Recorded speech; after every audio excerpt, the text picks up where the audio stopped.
muri kuona manje nguva yatakurarama ino iyi yakunetsa zvakunetsa kuti iwo uye kuvanhu uchivaudza zvinhu zvenhema kana kuti uchivaudza propaganda, because kune social media even people like us, even people like you and me, we can say our minds out. Utogona kunovhendenyura pazvakanyogwa kana kuti pazviri evidence touya nayo. So that's what's happening right now muZimbabwe. Chinamasa wakabudikira paX achitaura zvaaitaura iye, achitaura pamusoro pekuti even Lancaster House constitution iya yatakapinda nayo muindependence was amended 20 times zvikazodii. So muZimbabwe tina mawarire jealous, mbizo jealous mawarire muZimbabwe ari kutaura achipindura exactly Chinamasa. This is happening where? On X. So hanzi na jealous, I have been made to understand that some dzaku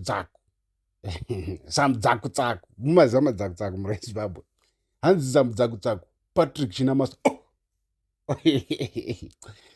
who was never a member of ZANU or ZANLA during the liberation struggle. He has bizarrely declared that how a president of the country was to be elected, whether by the people or by parliament, was never an issue on the table during our liberation history. muZimbabwe muri kunzwa zviri kutaurwa zvaitaurwa naChinamasa kuti zviri kuopozana nezvaitaurwa naGeneral Chiwenga. Say it's 1000% difference, right? Munofanira kunzwisisa. Hanzi naComrade retired General Chiwenga takaibudisa video iya yakanyangadza pano pachannel yevanhu, pamuzinda wavanhu, tichitaura isusu kuti Chiwenga otaura against Cab 3 publicly for the first time, paaitaura nyaya ya Smith nemafrandias. Mafrandias muZimbabwe vaingova the members of parliament vaitendekwa kuvhotera president chete panguva iyoyo. Chiwenga was so happy kuti ndo zvakatakaendera kuhondo tibvise that system. Handiti inova system inoda kudzoswa naMnangagwa. And then Chinamasa uri kubudikira kunoko ari kunzi dzaku hanzi ari kubudikira Chinamasa ari kutaura kuti kwanzi it was never an issue kuti vanhu vavote, vachavhotera president reka kuti vanhu vavote, hazvina kubugara zvaita chibasa. Chirudzii nai vaChinamasa nai Patrick, hanzi mamusiko futi, mamusi remember team makatozojoina hondo, makatozojoina musangano, hondo yapera. Hanzi, I am also made to understand that he dared anyone to retrieve from NDP, ANC, ZAP, ZANU, ZIPRA or ZANLA pre-independence literature any except to the contrary. What's Buddhist evidence in Orambirane? Anyway, here you are, Mr. Dzakutsaku. I am fortunate that my father used to take me to ZANU night meetings in Mkoba in Gweru as a 5-year-old, and I developed a keen interest in our liberation history, and as soon as I learned how to read English, I began to interact with literature on the liberation struggle, which was available in the house. I have kept some of the literature, right? Zimbabwe. So, and murikuona generation yatiri kuti chichikuitika. Iko zvino izvi muZimbabwe mukaona vanhu vanenge vachioposa ZANU-PF ka, most of them havasi vanhu vokuti they don't know ZANU-PF. Vakatokurira muchinhu ichi, vana vemakomrade, vana vechi vakakura muchinhu ichi, vakaona mamistakes, vakaona maproblems nacho. So iboys rokuti memuchiti hama born free, but vari kutoziva liberation struggle zvekutodaro because vana baba vavo vaivamo muchinhu ichi. So hamusi kugwisana nevanhu vasingazivi. Handiti vana Chinamasa kuti mungokarika mavhumuka muchinyepa. Hanzi najealous mawarire, hanzi for the purposes of the discussion started by Chinamasa, I am referring him to pages 11 and 22 to 23 of the November 27, 1973 Mwenje number 2 ZANU political program. Document rurifewa makuriwa documentation hanzi haudzwa nemapages nenyaya one man one vote. Hanzi the ZANU political program booklet makes it clear that in a free Zimbabwe, every citizen of Zimbabwe shall have the right to exercise a free vote to elect members of the National Assembly and all other state institutions. Surely the office of the president is one of the most important parts of what the document here refers to as all other state institutions. Presidential election in Zimbabwe.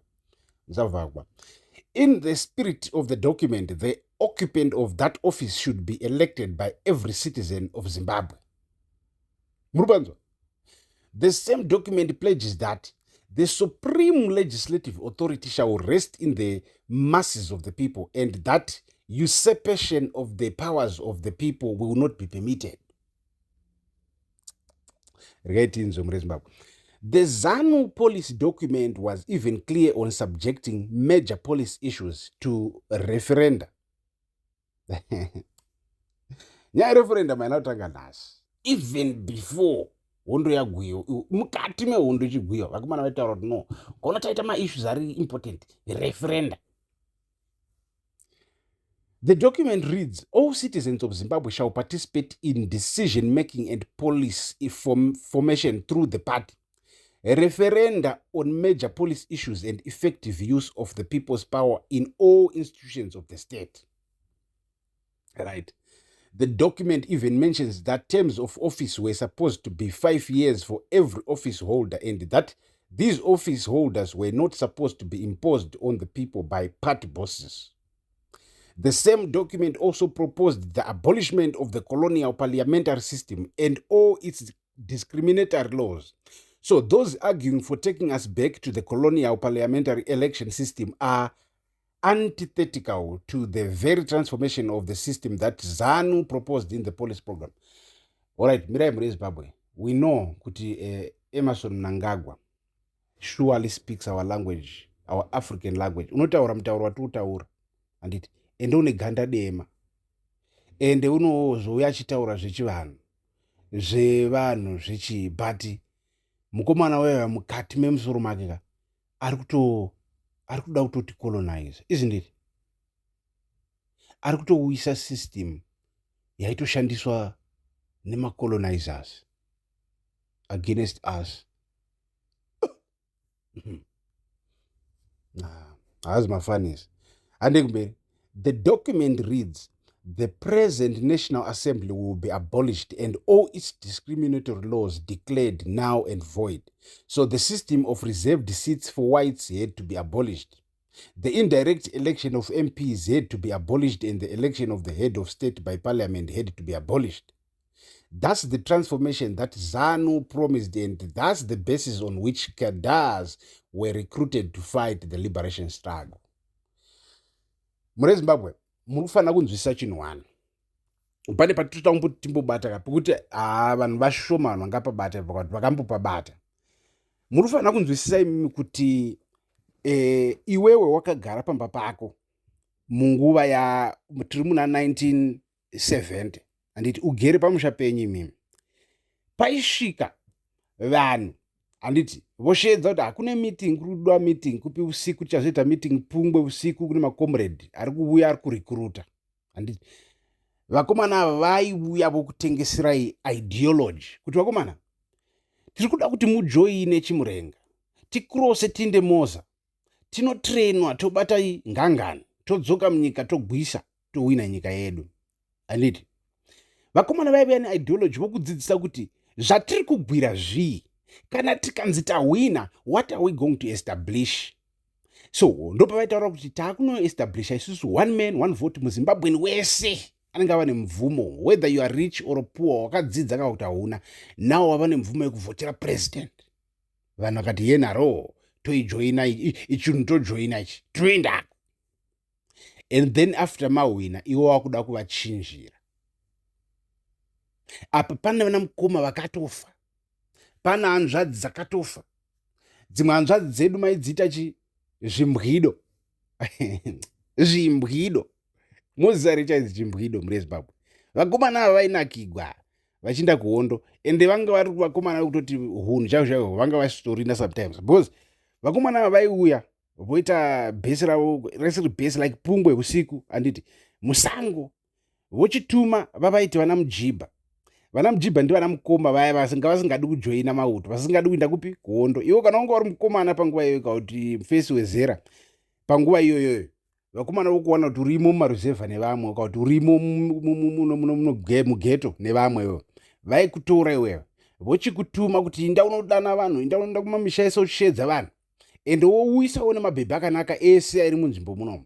Anditi mabhebhi ouya muri Zimbabwe pabhesi vaingorohwa makomrade aingosarudza kuti ndo zvainzi chimbwido panguva iyoyo muri Zimbabwe papasina kuti kwanzi iwe mwanasikana wako padheni waitobuda utoenda kunofadza makomrades usiku hwese achiitwa yaari kuitwa nemai nemacomrades ndo yaiva system.